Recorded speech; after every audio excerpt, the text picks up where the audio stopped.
Hi guys, today I'm going to show you how to replace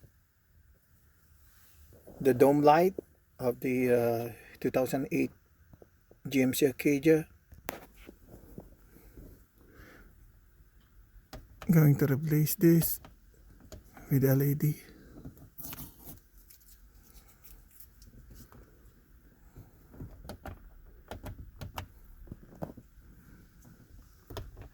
This is now the LED. So stand by, we're going to do it.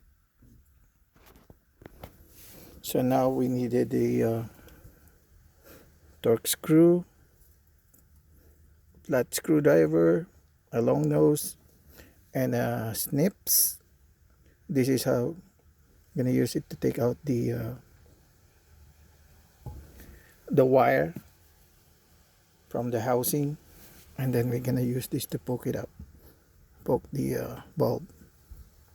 So this is the LED that we're gonna use, and then this is the old bulb that we're trying to take out.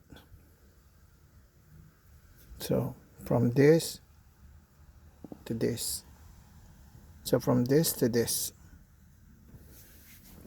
Okay, stay tuned.